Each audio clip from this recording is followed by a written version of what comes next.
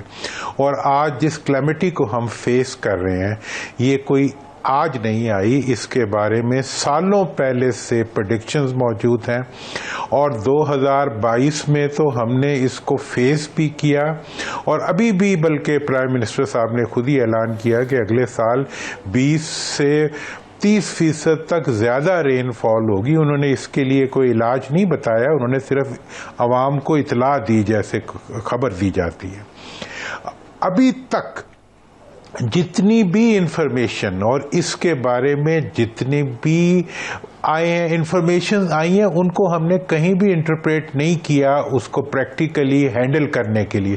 مطلب یہ مطلب ایک آفت تو ہے, کلیمٹی تو ہے, لیکن یہ مین میڈ کلیمٹی سے بڑھتے ہوئے یہ گورنمنٹ میڈ کلیمٹی بھی اس لیے ہے کہ ہم نے اس کی مدافعت کے لیے اور اس کو ری ڈائریکٹ کرنے کے لیے, اس کو بہتر کرنے کے لیے ہم نے کچھ نہیں کیا. ابھی آپ دیکھ لیں کہ 2022 میں جو فلڈ آیا تھا, اگر میری اطلاع غلط نہ ہو تو ڈاکٹر صاحب بیٹھے ہوئے ہیں, دانیال صاحب بیٹھے ہوئے ہیں, یہ کریکٹ کر دیں گے کہ یو این نے 15 بلین کہ جو ہمارے لیے اسیسمنٹ کی تھی وہ انہوں نے اپروو کی تھی, اور ہم اس کے مقابلے میں میری اطلاع کے مطابق 3 بلین جو کہ فائنانس منسٹر صاحب نے کہا اس سے زیادہ کی ہم فیزیبلٹیز ہی نہیں دے سکے. باقی ساری اماؤنٹ جو ہے ویسٹ چلی گئی. فرانس میں جتنے بھی ہمارے سے کمٹمنٹس ہوئی تھی ان کو ہم کیپٹلائز نہیں کر سکے. دنیا میں جو بھی کمٹمنٹس ہوتی ہیں ان کے جواب میں آپ کو وہ کوئی بوری بھر کے نہیں بھیج دیتے جیسے ہم NFC ایوارڈ بوری بھر کے اپنے صوبوں کو بھیج دیتے ہیں, بلکہ وہ اس کے لیے آپ سے ایک ڈیٹیلڈ ورکنگ مانگتے ہیں, فیزیبلٹیز مانگتے ہیں, جو آپ دیتے ہیں تو پھر آپ کو ہوتی ہے. ابھی آپ دیکھ لیں 3 دن پہلے آپ کے پلاننگ وزیر صاحب نے کیا بیان دیا ہے. انہوں نے کہا ہے کہ جی ہمیں کسی مدد کی ضرورت نہیں ہے, اور ہم جو ہے ہم سب کچھ جو ہے وہ خود کر سکتے ہیں. یہ ان کی سٹیٹمنٹ ہے, ریکارڈ پہ موجود ہے, آپ اس کو دیکھ سکتے ہیں. کیا کوئی کلیمٹی میں گھرا ہوا پاکستان کی طرح کا IMF پہ ڈپینڈنٹ دنیا بھر سے مانگتا ہوا ملک جو ہے وہ اپنے غریبوں پہ آئی ہوئی آفت کے بارے میں ایسی ایروگنٹ سٹیٹمنٹ دے سکتا ہے؟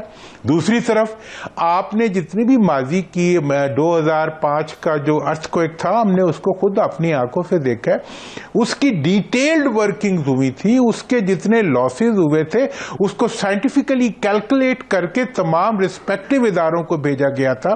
اس کے لیے کئی کانفرنسز بلائی گئی تھی مختلف لیولز کے اوپر, جس کے اندر کے پاکستان میں آنے والی کلیمٹی کے بارے میں دنیا کو باخبر کیا گیا تھا. اس وقت یہ حال ہے کہ پوری کی پوری حکومتی مشینری اور صوبائی حکومتیں یہ کوشش کر رہی ہیں کہ دنیا کو یہ پتہ نہ لگے کہ یہ کلیمٹی آئی ہے. جی دانیال عزیز صاحب, آپ کی طرف آتا ہوں. سر دونوں چیزوں پہ آپ ذرا سا مجھے بتا دیں. سر ایک تو یہ کہ یہ کیا آفات ہے یا آپ کو بھی مس مینجمنٹ پالیسیز اور بیڈ گورننس نظر آ رہی ہے, اور دوسرا یہ سر کیا ہوگا, کیا اتنی بڑی یہ جو آپ کی تباہ کاریاں ہوئی ہیں تو اس کا ایفیکٹ کیا ہوگا آگے چل کر معیشت پہ, روزگار پہ, اور آپ کے مہنگائی پہ اور بہت کچھ؟ جی بہت مہربانی ڈاکٹر دانش صاحب. میں درانی صاحب کی بات کو آگے بڑھاتے ہوئے آپ کو یہ بتانا چاہتا ہوں کہ جو 2022 کا فلڈ تھا وہ ایک ان ایسے علاقے میں تھا جہاں پر واٹر مینجمنٹ کی کوئی خاص انفراسٹرکچر یا طریقہ کار نہیں تھا. یہ والا جو فلڈ آیا یہ عین اس جگہ پر آیا جہاں پر پاکستان کے تمام فلڈ مینجمنٹ کے لیے سالہ سال پاکستان نے اپنے فلڈ پروٹیکشن بند بنائے ہیں.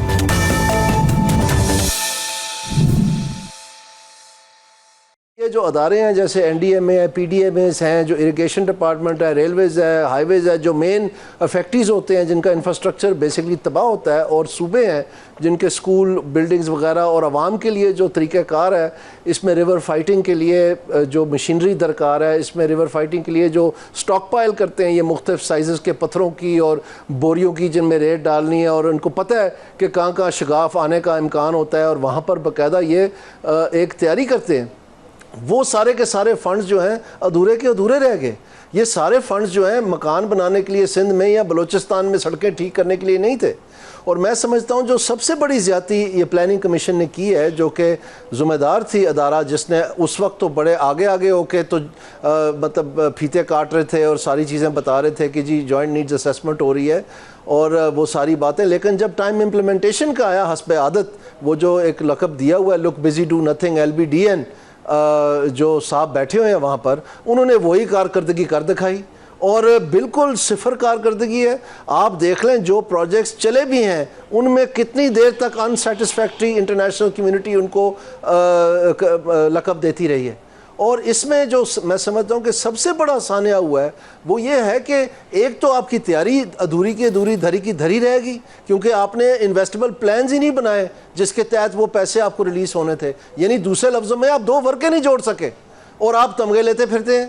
اور دوسری جانب کیا ہوا کہ جو آپ کے آنے والے سالوں کے لیے مدد کی ایک پلیٹ فارم بنتی تھی کہ انہوں نے بہت ایک مثالی کردار ادا کیا جو دنیا کے باقی ممالک جو ہیں اس کی نقل کریں اور اس طرح سے ہم چل کے آگے بڑھیں اور کلائمیٹ چینج کا باقاعدہ سامنا کریں, اس میں اس سارے کو تباہ کر دیا. اور آنے والے سالوں کے لیے آپ ان کے پاس جانے کے قابل بھی نہیں رہے کیونکہ آپ نے بیسکلی کیا ہی کچھ نہیں. تو اب آپ کہہ رہے ہیں کہ جی ہمیں شاباش دیں اور ہمیں تمغے بانٹیں. تو یہ ایک عجیب مذاق بنا ہوا ہے. یہ اس کی انکوائری ہونی چاہیے, اس کی سرزنش ہونی چاہیے, یہاں سر اترنے چاہیے, سیاسی کریئر تباہ ہونے چاہیے کہ پاکستان کو اس کلائمیٹ چینج کی آنے والی نسلوں کے لیے جو تیاریاں کروانی تھی پوری دنیا مدد کو آئی, اور آپ نے کیا کیا 0/0. اس کی کیوں نہیں انکوائری کرتے پرائم منسٹر صاحب؟ یہ EAD کی انکوائری کریں, پلاننگ کی انکوائری کریں. یہ کہاں پر یہ خلا رہ گیا کہ یہ پیسے نہیں آئے؟ کتنے یہ ڈائیورٹ ہوئے ہیں, کتنے جو ہیں وہ ڈیفالٹ کر گئے اب, یعنی وہ پیسے کہیں اور چلے گئے, اب کبھی ہمیں ملیں گے ہی نہیں. اور دوسرے بجائے اس چیز کا کرنے کا کہ اس کا تدارک نکلے, وہ بھی انٹرنیشنل کمیونٹی پسند کرتی کہ جی ٹھیک ہے غلطی ہوئی تھی, یہ درستگی کر رہے ہیں. انہوں نے سیدھے منہ آ کے کہہ دیا کہ جناب ہم نے تو کرنا ہی نہیں ہے, ہم نے تو ان کے پاس جانا ہی نہیں ہے. آپ کے پاس ایک دھیلا نہیں ہے اپنا. اس وقت پاکستان کے جو 13-14 ارب ڈالر زر مبادلہ ان کے پاس ہے, پچھلے سال کے 13.4 بلین ڈالر انہوں نے رول اوور کیے ہیں باہر کے ملکوں کے قرضوں کے. اس وقت پلاننگ کمیشن کے جو ڈیولپمنٹ فنڈز ہے جس کو PDSP کہتے ہیں, پاکستان ڈیولپمنٹ پروگرام, وہ لوئسٹ ان ہسٹری ہے as a percentage of GDP. لوگوں کے پاس پیسے نہیں ہیں, وہ بھی قرض لے کے آپ گزارا چلا رہے ہیں. آج ہم بتا رہے ہیں پینڈا بانڈ, وہ قرض لے کے آپ ہسپتال بنا رہے ہیں. یہ تو آپ کی حالت ہے. کیا آپ کے پاس اتنی سخت ہے کہ آپ ٹھکرا دیں کسی قسم کی امداد کو, اور جو اس کے باوجود ممالک آپ کو دے رہے ہیں آپ ان کے پاس جا کے اس کو بڑھا بھی نہیں رہے ہیں؟ یہ کیسی ناقص کارکردگی ہے؟ یہ پاکستان کو شکست و ریت کرنے کے لیے یہی کافی ہے؟ حد ہو گئی ہے, کچھ سمجھ ہی نہیں آ رہی. پوری دنیا تیار بیٹھی ہے, کلائمیٹ چینج ایک ریئلٹی ہے, جہاں جہاں فلڈ جاتا ہے پوری دنیا مل کے مدد کرتی ہے, اور پاکستان میں ایک ریئلٹی ہے, انہوں نے درخواست تک نہیں دینی. اب مطلب حد نہیں ہوگی صرف اس لیے کہ پردہ نہ اٹھ جائے کہ ان کی اصل کارکردگی کیا ہے. کرپشن کا کتنا بڑا رول ہے سر؟ کرپشن کا کتنا بڑا رول ہے؟ کرپشن کا کتنا بڑا رول ہے؟ کرپشن کا بالکل رول ہے. یہ میں آپ کو اس انتظامیہ کا اور میں آپ کو 1 منٹ کے لیے میں آپ کو اس انتظامیہ کی بات بتاتا ہوں جہاں پر ان کو محسوس ہوتا ہے کہ ہمارے حصے ہمیں نہیں ملنے, یہ سب پرسنٹیجز پہ چلتا ہے, اور ان کو محسوس ہو کہ یہ بہت زیادہ نگرانی کر رہے ہیں یا انہوں نے کوئی باہر کی ایجنسی رکھ لی ہے جو اس کی مانیٹر کرے گی, وہ پیسے ریلیز ہی نہیں کرتے, وہ وڈرا ہی نہیں کرتے, وہ کہتے ہیں ان کو رہنے دیں, ہمارا ریٹ خراب ہوتا ہے. یہ حقیقت ہے پاکستان کی. تو اس کو بجائے درست کرنے کے, بجائے اس کی انکوائری کرنے میں آگے بات کروں گا جناب کے لوگوں کو تحفظ دینے کے, آپ اس قسم کا تماشا لگائے ہوئے ہیں. ٹھیک ہے, میں ذرا آپ سے پھر آ کے بات کرتا ہوں. ڈاکٹر اکرام الحق صاحب کی طرف آتا ہوں, ماہر معاشیات ہیں. یقیناً آپ کیسے دیکھتے ہیں سر کرپشن کو, مس مینجمنٹ کو, نااہلی کو, گورننس کو؟ ایک طرف تو یہ بھی ہے, دوسری طرف یہ بتائیے سر کہ یہ جو سیلاب ہے یہ جب اترے گا, جو تباہ کاریاں ہو رہی ہیں جب اترے گا تو اس کے بعد جو پاکستان پہ معاشی دباؤ آلریڈی ہے، بے روزگاری اور اس کے بعد مہنگائی اور خاص طور پہ جو گندم اور چینی ہم باہر سے منگوا رہے ہیں، کیا ہوگا سر؟ شکریہ ڈاکٹر صاحب. آج بہت ہم سب گرفتہ ہیں کہ ایک تو انسانی سطح کے اوپر جو ہمارے لوگوں کے ساتھ زیادتی ہوئی ہے، اور یہ زیادتی ہمارے اپنے لوگوں کے ہاتھوں ہوئی ہے جن کو ہم نے اقتدار دیا، جس سے توقعات تھی کہ وہ ہمارے لوگوں کی دیکھ بھال کریں گے، جان و مال کی حفاظت کریں گے. فطرت کے اندر جو تبدیلیاں نیچر میں ہوئی ہیں وہ تو ظاہر ہے انسان ان سے نبٹنے کے لیے کوشش کرتا ہے، مگر جب اپنے انسان خود ہی اپنے دشمن ہو جائیں، وہی آپ کو ڈبونا چاہیں، تو میں نے لکھا کہ یہ ہمیں سیلابوں نے نہیں ڈبویا، ہمیں ہمارے حکمرانوں نے ڈبویا ہے، ان کی نااہلی نے ڈبویا ہے. اور اس کے اوپر ابھی آپ نے ساری بات بھی سن لی، ایسی چیزیں جس کا ہمیں پہلے سے علم تھا کہ یہ ہونے والی ہیں. اور آپ اس بات کو بھی نظر انداز نہ کریں کہ ہم نے پہلی دفعہ IMF سے کلائمیٹ ریزیلینس پروگرام بھی لیا ہے، یعنی کہ اس کے اندر $20 بلین کی کمٹمنٹ ہوئی، مگر حالت ہماری یہ ہے کہ جیسے ہم بڑے بڑی رقمیں لے کر آج تک اصلاحات نہیں کر سکے، FBR اس میں سر فہرست ہے جس کے ادارے کو سب سے زیادہ ریفارمز کے نام پہ اوپر قرضے ملے، اسی طرح کی حرکتیں ہم جہاں بھی کر رہے ہیں. 2010 کی رپورٹ اٹھا کے دیکھی ہے کہ اس وقت جب بہت بڑا پنجاب میں بریچ ہوا تو ایک رپورٹ طلب کی گئی، خود ہی مطالبہ کیا گیا جوڈیشری سے کہ ایک انڈیپینڈنٹ کمیشن بنائیں اور ان وجوہات کو واضح کریں. انہوں نے وجوہات واضح کی، بہت واضح لکھا کہ محکمہ اریگیشن کے کون سے کرپٹ آفیسر نام لے کر ان کی بارے میں لکھا اور کہا کہ ان کو تو اریسٹ کیجئے، ان کے خلاف کرمینل کیسز بنائیے. وہ رپورٹ کہاں ہے آج؟ نہ پبلک کی گئی، اور جو انہوں نے 2010 کی رپورٹ کا مطالبہ کیا تھا وہ آج اسی جگہ پہ اقتدار میں بھی ہیں، بلکہ اس سے اوپر والی سطح کے اقتدار پر بھی ہیں. مجھے تو افسوس ہوتا ہے کہ جب میں اس رپورٹ کو پڑھتا ہوں کہ اتنی واضح طریقے سے آپ کو ایک ٹریبیونل بتا رہا ہے، ایک محترم جج جو ہیں وہ اب سپریم کورٹ میں ہیں، اس وقت لاہور ہائی کورٹ میں تھے، ان کے ذرا آپ انیکشنز دیکھیے، ان کی آپ انالیسز دیکھیے. مگر حیرت ہے کہ ہماری انتظامیہ، ہمارے جو صاحب اقتدار لوگ ہیں، انہوں نے قسم کھائی ہوئی ہے کہ ہم نے اپنے لوگوں کو مروانا ہی ہے، چاہے بھوک سے ہو، چاہے وہ سیلاب سے ہو، چاہے وہ ٹیکسوں کی بھرمار سے ہو. ہم نے اس ملک کو جو دنیا کا 5th بڑی پاپولیشن ہے، جس کو اللہ تعالیٰ نے ہر قسم کے انسانی اور قدرتی وسائل سے مالا مال کر رکھا ہے، جس سے آج دنیا کی بڑی طاقت ہونا چاہیے تھا، اس کا ہم نے کیا حشر کیا ہے. اس کے اوپر درجن سے زیادہ مضامین دانش صاحب اردو میں اور انگریزی میں لکھ چکا ہوں، اور روز اتنا دل گرفتہ ہوتا ہوں کہ اس کا کوئی اثر ہی نہیں ہے ان کے لوگوں کے اوپر. اب دیکھیں، ہمارے یہی چیز کہیں اور ہوتی تو ابھی تک حکومتوں میں آپ سمجھے کہ تبدیل ہو چکی ہوتی. ان میں چلے وہ خیال نہیں ہے کہ وہ خود ریزائن کریں، ویسے دوسروں کو بڑے بڑے مشورے دیتے تھے کہ آپ اس چیز میں ناکام ہوئے ہیں، یہ حادثہ ہوا ہے، آپ استعفیٰ دیجئے، اور خود کہہ رہے ہیں کہ ہمیں تو دنیا کی ضرورت نہیں، ہم نے دنیا کا آج سے بہترین ریسکیو مشن کسی نے دیکھا نہیں ہوگا. اور بھائی آپ نے کیا ریسکیو مشن کرنا تھا جب لوگ برباد ہو گئے، ان کے مویشی بہ گئے، ان کی زمینیں چلی گئیں، ان کی فصلیں کھڑی ہوئی چلی گئیں. آپ نے تو آج تک کبھی کوئی انسٹیٹیوشنل ایسا انتظام ہی نہیں کیا کہ ہم کراپس کی انشورنس جو ہے، انشورنس آپ کو پتہ ہے کہ قومی سبجیکٹ ہے، یہ نیشنل سبجیکٹ ہے، اس میں تو صوبوں کو وہ الزام نہیں دے سکیں گے. اربن پلاننگ ہماری دنیا میں نائٹ میئر ہے، ہم نے شہروں کو ایسے تباہ کیا ہے کہ اب وہاں پانی گھس جاتا ہے تو بارش کا پانی نہیں نکلتا ہے. کس چیز کا رونا رہے. ٹھیک ہے سر، بہت شکریہ آپ کا، اور یہ پوائنٹ آف ویو ہے ہمارے مہمانوں کا، ہم نے آپ کے سامنے پیش رفت نہیں کیا. اب ایک چھوٹے سے بریک پہ جاتے ہیں، اور بریک کے بعد آنے کے بعد یہ پوچھتے ہیں اصل میں کہ اتنی بڑی تباہ کاریاں ہیں، مینجمنٹ کچھ نہیں ہے، گورننس نہیں ہے، کوئی پلاننگ نہیں ہے، کوئی پالیسی نہیں ہے. سنا ہے وزیر اعظم صاحب نے جہاں سیلاب آیا وہاں 1 مہینے کے لیے بجلی کے بلوں میں ریلیف دیا ہے. کیا یہ کافی ہے؟ اور پھر ابھی اس حال میں ہم گندم خرید رہے ہیں، ایک زراعت کے ملک ہے، زرعی ملک ہیں ہم گندم باہر سے خرید رہے ہیں، ہم چینی باہر سے خرید رہے ہیں. تو کیا ہوگا؟ یہ جو کھیت کھلیان آپ کے، یہ جو مویشی بہت بڑی تعداد میں مر گئے ہیں، یہ مویشی ان سے دودھ آتا ہے، بہت کچھ چیزیں ان سے ملتی ہیں، انفراسٹرکچر ہے، آپ کے بستیوں کا بستیاں ہیں، انسانی جانیں ہیں، بیماریاں ہیں، کتنی زیادہ آئیں گی. کوئی مینجمنٹ، کوئی پلاننگ کچھ نظر آ رہی ہے؟ کوئی ہوئی پہلے اور آج نظر آ رہی ہے؟ ایک چھوٹے سا بریک، پھر واپس آتے ہیں.